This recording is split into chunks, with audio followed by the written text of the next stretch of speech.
Hello, happy Friday, everyone, and welcome. Tonight, we are getting back into Women Who Run with the Wolves Myths and Stories of the Wild Woman Archetype by Clarissa Pinkola Estes Ph.D.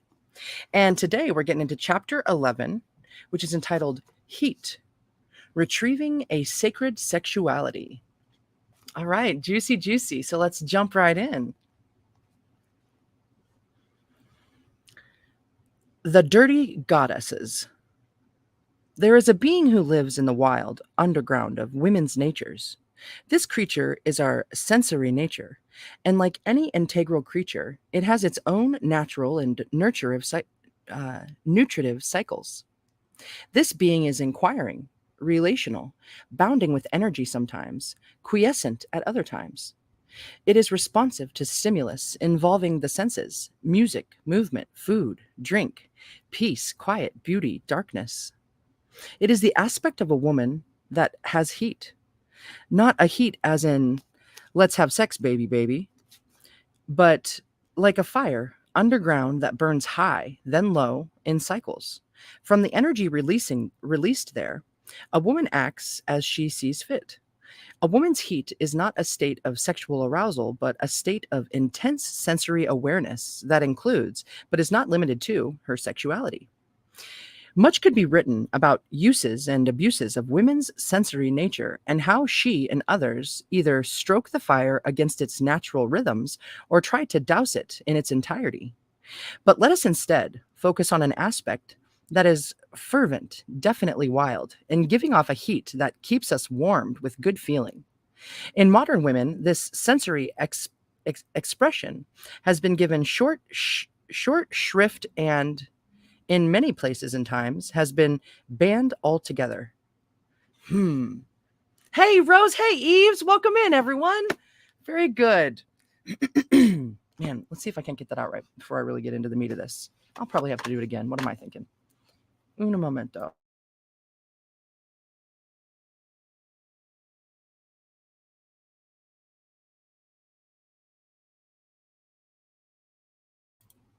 All right, back into it. I'm glad I made it. I was having major technical difficulties.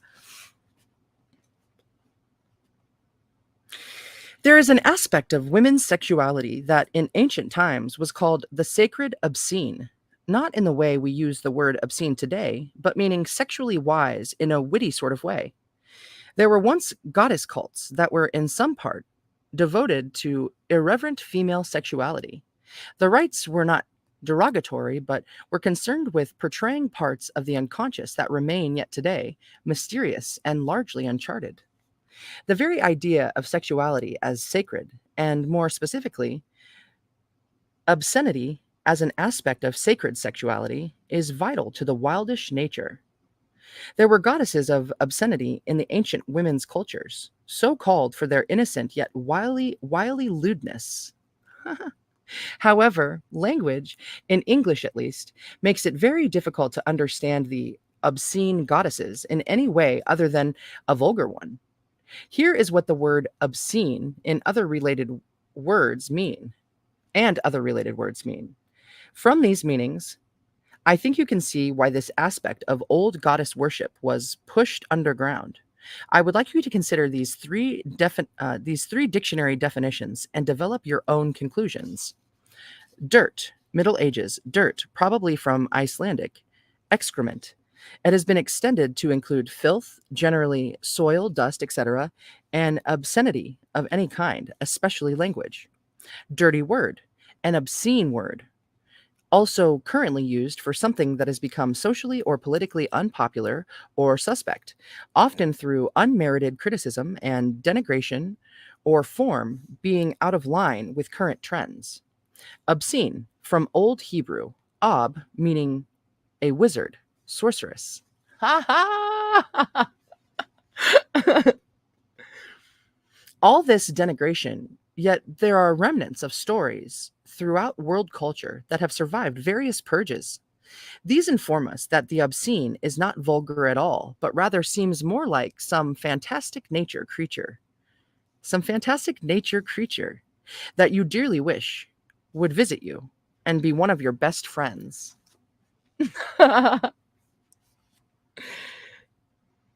Some years back, when I began telling dirty goddess stories, women smiled and then laughed to hear about the exploits of women, both real and mythological, who had used sexuality, sensuality, in order to make a point, to lighten sadness, to cause laughter, and in that way to set something aright that had gone awry in the psyche.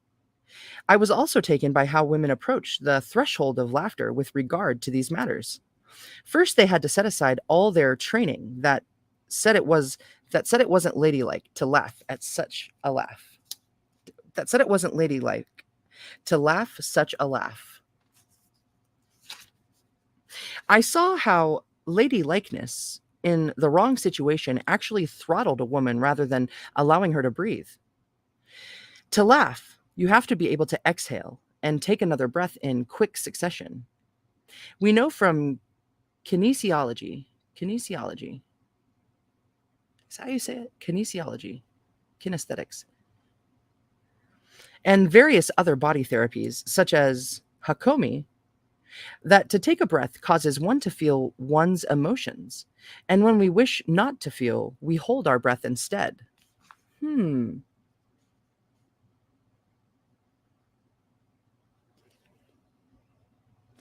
In laughter, a woman breathes fully, and when she does, she may begin to feel unsanctioned feelings. And what could these feelings be? Well, they turn out not to be feelings so much as relief and remedies for feelings, often causing the release of stopped up tears or the reclamation of forgotten memories or the bursting of chains on the sensual personality. It became clear to me that the importance of these old goddesses of obscenity was demonstrated by their ability to loosen what was too tight, to lift gloom, to bring the body into a kind of humor that belongs not to the intellect, but to the body itself. To keep these passages clear, it is the body that laughs at coyote stories, Uncle Trunkpa stories, Mae West lines, and so forth. Trungpa, Trungpa. Trungpa.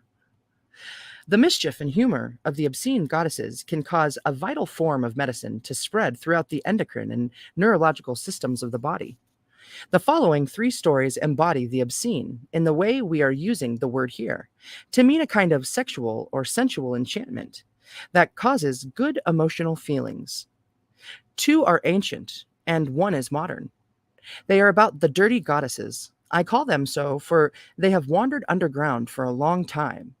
In the positive sense, they belong to a fertile earth, the mud, the muck of the psyche, the creative substance from which all art originates. In fact, the dirty goddesses represent that aspect of Wild Woman that is both sexual and sacred.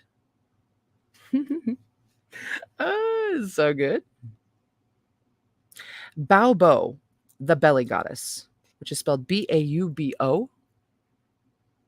There's a powerful saying. Ella habla por en medio en las piernas. She speaks from between her legs. Little between the legs stories are found all over the world. One is the story of Baobo, a goddess from ancient Greece, the so-called goddess of obscenity. She has older names such as Iambe, Iambe, Iambe, Iambe, Iambe. And it appears the Greeks borrowed her from far older cultures. There have been archetypal wild goddesses of sacred sexuality and life, death, life, fertility since the beginning of memory. Oh shit. Oh shit. There is only one popular reference to Baobo in writings existent from ancient times, giving the direct impression that her cult was destroyed and buried under the stampede of various conquests.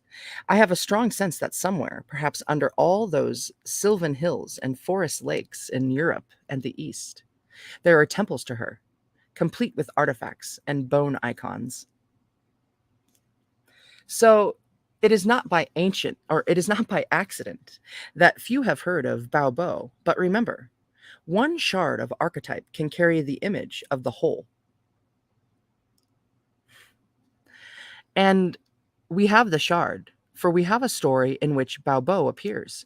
She is one of the most lovely and picturesque of all the highnesses who ever lived, or who lived on Olympus. This is my Cantadora storytelling version based on the old wildish remnant of Baobo still glinting in post-matriarchal Greek mythos and the Homeric hymns. Dang. Okay, so we're getting into it now. We're going to do the story.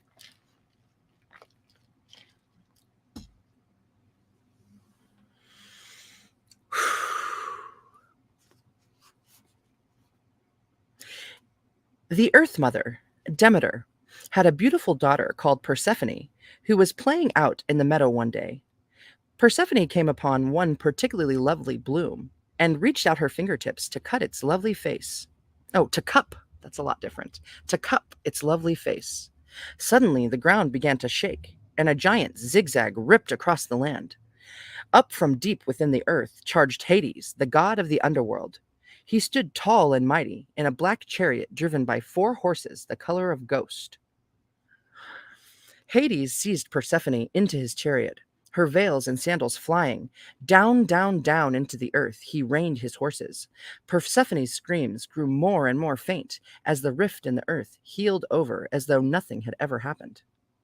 The voice of the maiden crying out echoed through the stones of the mountains, bubbled up in the watery cry from underneath the sea.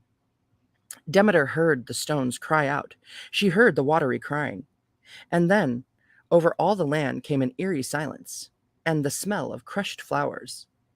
And tearing her warmth from her immortal hair, and unfurling down from each shoulder her dark veils, Demeter flew out over the land like a great bird searching for her, calling for her daughter. That night, an old crone at the edge of a cave remarked to her sisters that she had heard 3 cries that day: one, a youthful voice crying out in terror, and another calling plaintively, and a third, that of a mother weeping.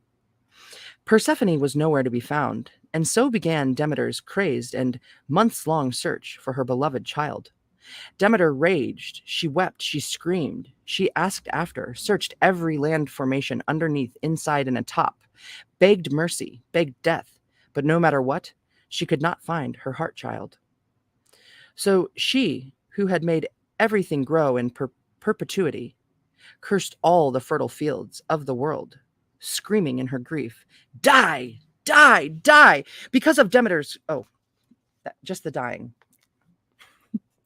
Because of Demeter's curse, no child could be born. No wheat could rise for bread, no flowers for feasts, no boughs for the dead. Everything lay withered and sucked at parched earth or dry breasts. Demeter herself no longer bathed. Her robes were mud-drenched, her hair hung in dreadlocks. Even though the pain in her heart was staggering, she would not surrender. After many askings, pleadings, and episodes, all leading to nothing, she finally slumped down at the side of a well in a village where she was unknown. And as she leaned her aching body against the cool stone of the well, along came a woman, or rather, a sort of woman. And this woman danced up to Demeter, wiggling her hips in a way suggesting sexual intercourse, and shaking her breasts in her little dance. And when Demeter saw her, she could not help but smile just a little. The dancing female was very magical indeed, for she had no head whatsoever, and her nipples were her eyes, and her vulva was her mouth. It was through this lovely mouth that she began to regale Demeter with some nice, juicy jokes. Demeter began to smile, and then chuckled, and then gave a full belly laugh. And together the 2 women laughed, the little belly goddess Baobo and the powerful Mother Earth goddess Demeter. And it was just this laughing that drew Demeter out of her depression and gave her the energy to continue her search for her daughter, which, with the help of Baobo and the crone Hecate, and the sun, Helios, was ultimately successful. Persephone was restored to her mother. The world, the land, and the bellies of women thrived again. Wow, what a weird, cool story.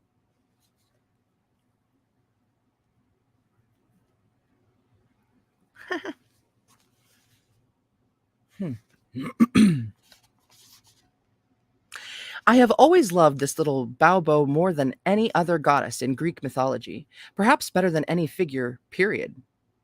She is no doubt drawn from the Neolithic belly goddesses, who are mysterious figures with no heads, and sometimes no feet and no arms. It is paltry to say they are fertility figures, for they are far more than that. They are the talismans of women talk. You know, the kind women would never, never say, the kind women would never, never, ever say in front of a man unless it was an unusual circumstance. That kind of talk. Dude.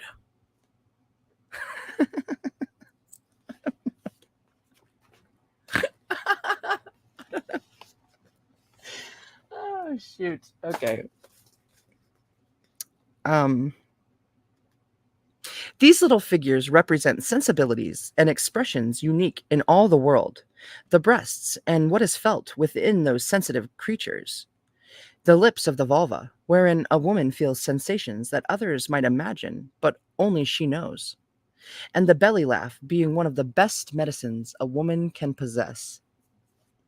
I've always thought the Kaffee Klatsch, the Kaffee Klatsch, it's Kaffeeklatsch, lash, Kaffa lash, Kaffa clash. What? I have always thought the Kaffa clash was a remnant of ancient woman's ritual of being together, a ritual like the old one of belly talk, women talking from the guts, telling the truth, laughing themselves silly, feeling enlivened, going home again, everything better. Okay, so let's look up that cool weird word.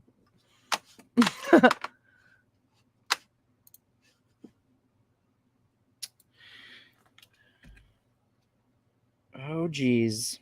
Come on. I just saw you. Oh, there you are. Okay. Caffeek. Wait, Kaffi. Okay, I did it right. Klatsch.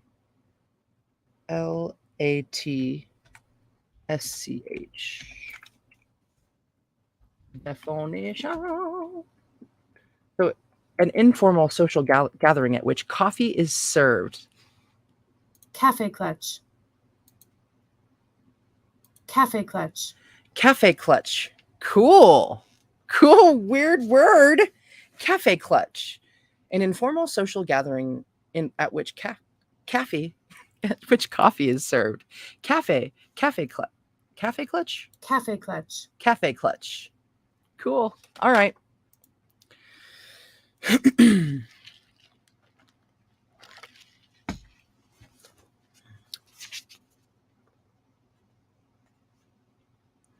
I have always thought the cafe clutch, was a remnant of ancient women's ritual of being together. A ritual like the old one of belly talk, women talking from the guts, telling the truth, laughing themselves silly, feeling enlivened, going home again, everything better. Sometimes it is hard to get men to go away so women can be alone with each other. I just know that in ancient times, women encouraged men to go away on the fishing trip. This is a ruse used by women since time immemorial to make men leave for a while so a woman can either be by herself or be with other women. Women desire to live in a solely female atmosphere from time to time, whether in solitude by themselves or with others. This is a natural feminine cycle. Male energy is nice. It is more than nice. It is sumptuous. It is grand. But sometimes it is like too much Godiva chocolates. We yearn for some clean cold rice for a few days and a clear hot broth to clear the palate. We must do this from time to time. Additionally, the little belly goddess Baobo raises the interesting idea that a little obscenity can help to break a depression. True that.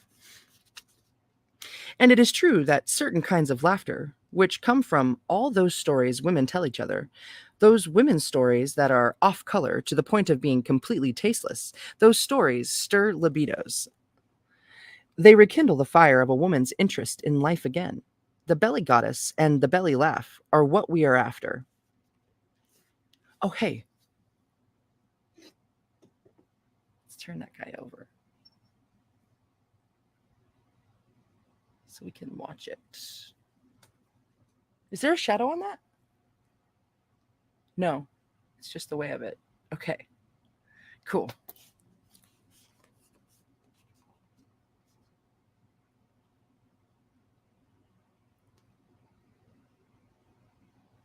So, yeah, the belly goddess and the belly laugh are what we are after. So, in your self healing trove, put small dirt stories, Balbo kinds of stories. This diminutive form of story is powerful medicine. The funny, dirty story can not only lift depression, but can cut the black heart right out of rage, leaving a happier woman than before. Try it, you'll see.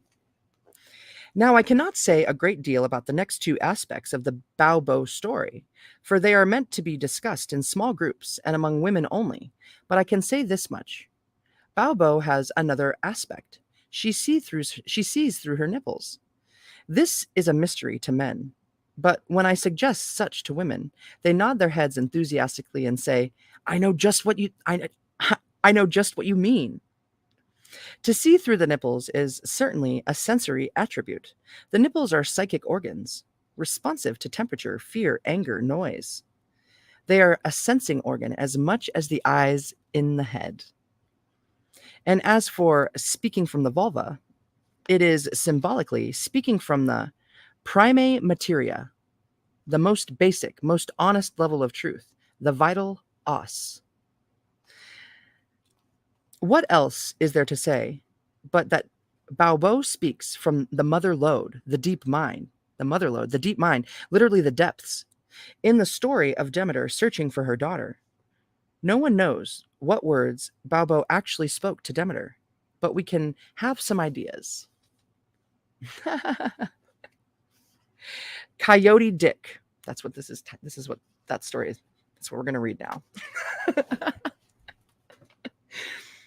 I think the jokes that Baobo told to Demeter were women's jokes about those beautifully shaped transmitters and receivers, genitalia. If so, perhaps Baobo told Demeter a story like this one, which I heard some years back from an old trailer park manager down in Nogales, Nogales. His name was Old Red, and he claimed native blood. He was not wearing his teeth and hadn't shaved in a couple of days. His nice old wife, Willowdean, how pretty, had a pretty but battered face. Her nose, she told me, had once been broken in a bar fight. They owned 3 Cadillacs, none of which ran. She had a Chihuahua dog that she kept in a playpen in the kitchen. He was the kind of man who wore his hat while sitting on the toilet. This is already great storytelling. It's so fun to meet people in the world. All right. I was researching stories and had pulled my little Napani trailer into their grounds. So, do you know any stories about these parts? I began, meaning the land and environs. Old Red looked at his wife real shy with a rubbery smile and provoked her by sneering. I'm going to tell her about Coyote Dick.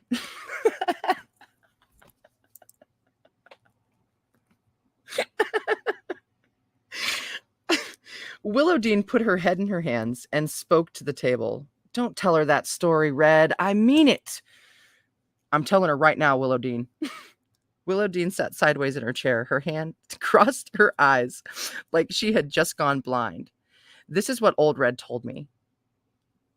He had heard this story from a Navajo, who heard it from a Mexican, who heard it from a Hopi.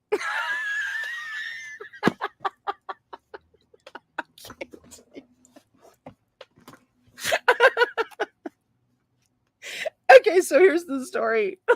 The wind-up was just precious. I'm I'm blushing and I haven't even heard the story, dude.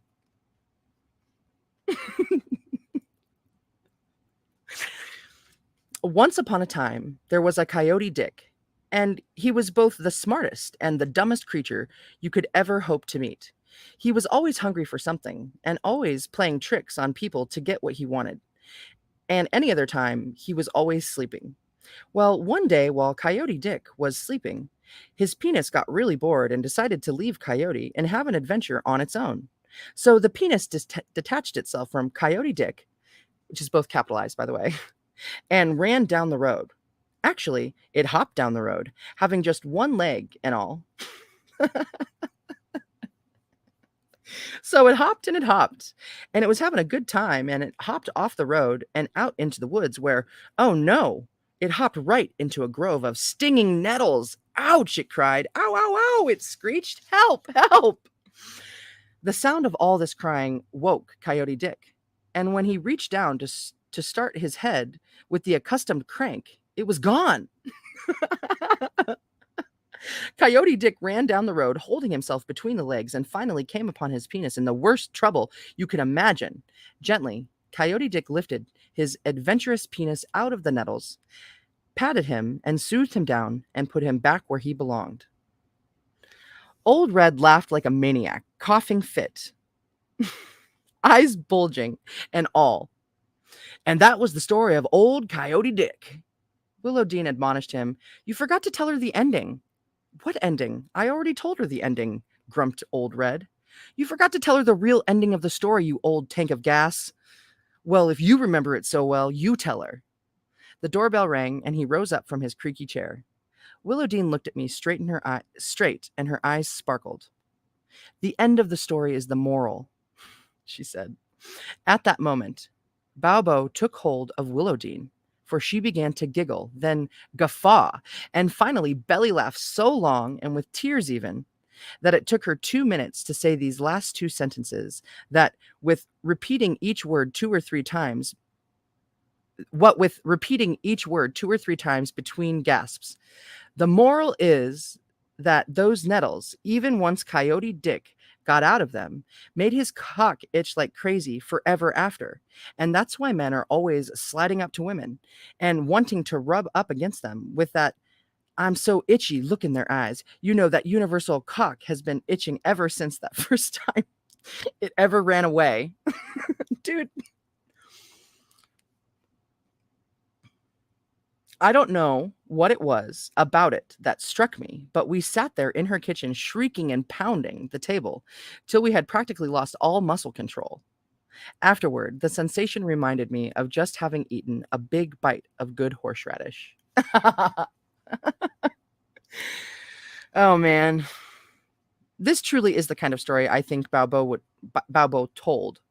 Her repertoire includes anything that makes women laugh like that. Unrestrained, not caring about showing your tonsils, letting your belly hang out, letting your breasts shake. There is something about a sexual laugh that is different from a laugh about more tame things. And sexual laugh seems to reach both far and deep into the psyche, shaking all manner of things loose, playing upon our bones, and making a delightful feeling course through the body. It is a form of wildish pleasure that belongs in every woman's psychic repertoire. Bam. Hey, Delaney, welcome in. Welcome in, cool gamer. Oh my gosh. Yeah, right. Oh my God. Can cut the black heart of rage. I was with you on that one.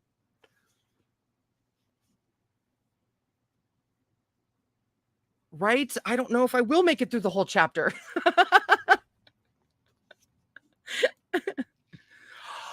This is crazy cool.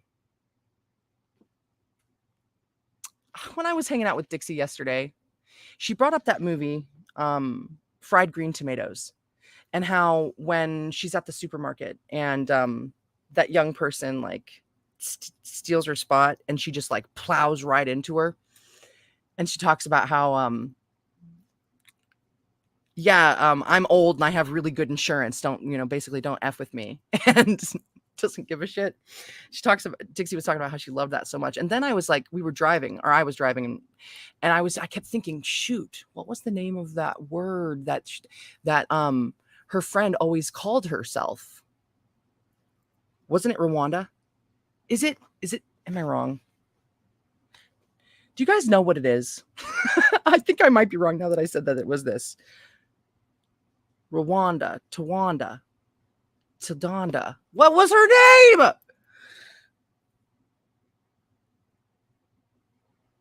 Anyways, I don't actually think that is a sync, even though it might be close to this RWA and DA word. What was it? What was it that she called herself?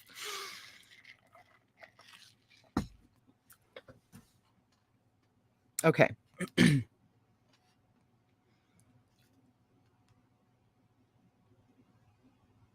In the sacred, the obscene, the sexual, there is always a wild laugh waiting. Oh, wait, did I skip this whole? I did. The sacred and the sexual/sensual live very near one another in the psyche, for they are all brought to attention through a sense of wonder, not from intellectualizing, but through experiencing something through the physical pathways of the body, something that for the moment or forever, whether it is a kiss, a vision, a belly laugh, or whatever, changes us, shakes us out, takes us to a pinnacle, smooths out our lines, gives us a dance step, a whistle, a true burst of life. In the sacred, the obscene, the sexual, there is always a wild laugh waiting, a short passage of silent laughter, or crone nasty laughter, or the wheeze that is a laugh, or the laugh that is wild and animal, or the trill that is like a run on the musical scale. Laughter is a hidden side of women's sexuality. It is physical, elemental, passionate, vitalizing, and therefore arousing. It is a kind of sexuality that does not have a goal, as does genital arousal. It is a sexuality of joy, just for the moment, a true sensual love that flies free and lives again on its own energy. It is sacred because it is so healing. It is sensual, for it awakens the body and the emotions. It is sexual because it is exciting and causes waves of pleasure. It is not one-dimensional, for laughter is something one shares with oneself as well as many others. It is a woman's wildest sexuality. Here is another peek at women's stories and the dirty goddesses. This is a story I found as a child. It is amazing what children hear that adults think they do not hear. It is amazing. Tawanda! Thank you! Yeah, dude. Not Rwanda. Tawanda! Thank you. Oh my gosh. I couldn't even bring it up to Dixie because I couldn't remember it. And I just spent the rest of the drive like trying to remember. A trip to Rwanda. I was about 12 years old and we were at Big Bass Lake up in Michigan. After cooking breakfast and lunch for 40 people, all my nice and round female relatives, my mother and my aunts, were lying out in the sun on chaise lounges, sunning themselves, talking and joking. The men were fishing, which meant they were off having a good time cussing and telling their own kinds of jokes and stories. I was playing somewhere near the women. Suddenly I heard piercing shrieks. Filled with alarm, I raced to where the women were, but they were not crying out in pain. The women were laughing, and my one auntie kept saying over and over again, when she could get her breath between shrieks, covered their faces. Covered their faces! Covered their faces! And this mysterious sentence would send all of them off into fits of laughter once again. They shrieked, screamed, gulped, and shrieked some more for a long, long time. On one of my aunt's laps lay a magazine. Much later, as all the women dozed in the sun, I slipped the magazine out from under her sleeping hand and lay under the chaise reading with big eyes. On the page was an anecdote from World War II. It went something like this. I can't wait. General Eisenhower was going to visit his troops in Rwanda. It might have been Borneo. It might have been General MacArthur. The names meant little to me then. The governor wanted all the native women to stand by the side of the dirt road and cheer and wave to welcome Eisenhower as he drove by in his Jeep. The only problem was that the native women never wore any clothes other than a necklace of beads and sometimes a little long belt. No, no, that would never do. So the governor called the head man of the tribe and told him the predicament. No worry, said the head man. If the governor could provide several dozen skirts and blouses, he would see it to it that the women dressed in them for this one-time special events. And one-time special event. And these the governor and local missionaries managed to provide. However, on the day of the Great Parade, and just minutes before Eisenhower was to drive down the long road in his Jeep, it was discovered that while all the native women dutifully wore skirts, they did not like the blouses and had left them all at home. So now all the women were lined up and down the sides of the road, skirted but bare breasted, and with not another stitch on and no underwear at all. Well, the governor uh, had apoplexy when he heard that he angrily oh, wait a second, apoplexy, does that mean that your eyes are popping out of your head? I don't know. Well, the governor had apoplexy when he heard, and he angrily summoned the head man, who assured him that the head woman had conferred with him and assured him that the women had agreed on a plan to cover their breasts when the general drove by. Are you sure? Bellowed the governor. I am sure, very, very sure, said the head man. Well, there was no time left to argue, and we can only guess at General Eisenhower's reaction as his Jeep came chugging by, and woman after bare-breasted woman gracefully lifted up the front of her full skirt and covered her face with it. Oh my God.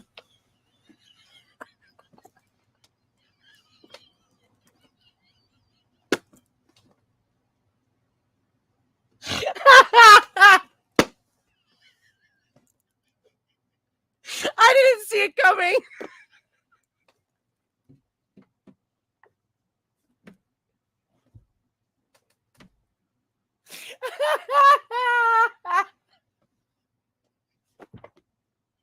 That shit's funny. Oh shit.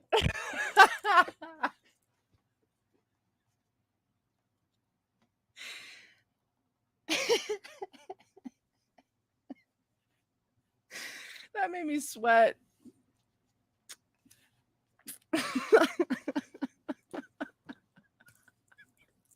Amrita, welcome.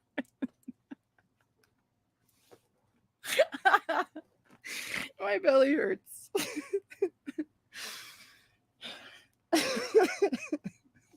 Can you imagine? Oh shit.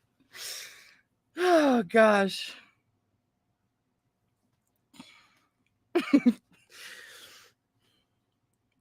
I lay under the chaise lounge, stifling my laughter. My glasses are fogging up.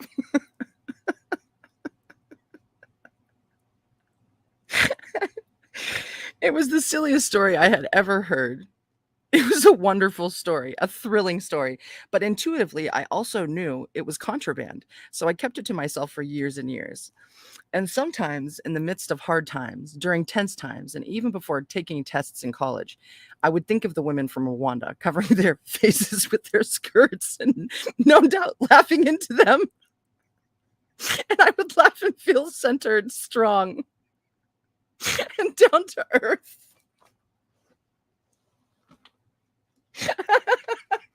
It's so funny. We're never going to make it through this chapter. Okay.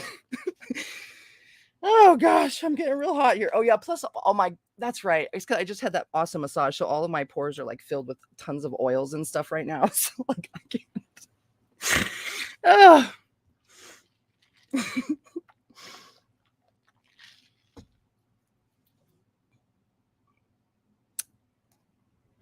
It is no doubt.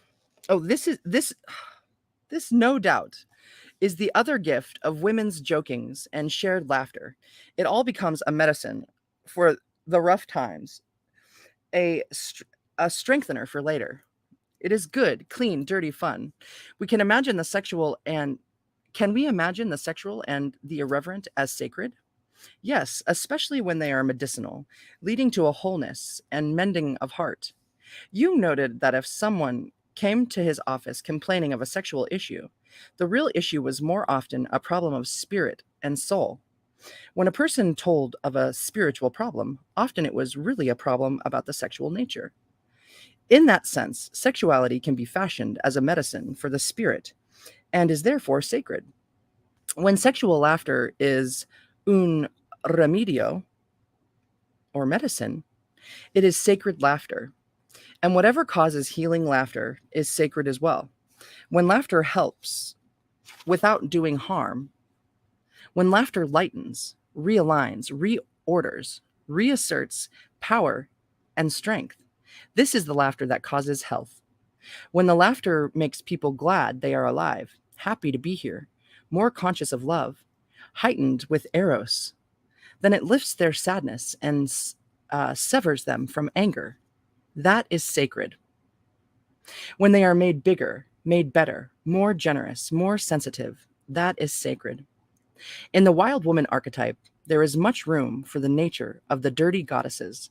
In the wild nature, the sacred and irreverent, the sacred and the sexual, are not separate from one another, but live together like, I suspect, a group of old women just waiting down the road for us to drop by. They are there in your psyche, waiting for you to show up, trying out their stories on one another and laughing like dogs. Well, I was totally wrong. It was a really tiny chapter and that was it. Wasn't that good? Oh my gosh. Wow. Ooh, the crescent moon bear. Dudes, I love yous. That was really fun. Yeah, I'm going to save it. I'm going to save it for the next week. So next Friday, I hope to go live at 3:30. Next Friday for this next installment here. So dang. That was fun. I feel my spirit lifted too. Dude, that was a hilarious story. So thank you for joining me. And I hope to see you on Friday. And that you have wonderful weeks until then. Mwah. Thank you so much. I'll probably see you later. I'm probably going to go live tonight with a different book. But like for this one, au revoir. Thank you.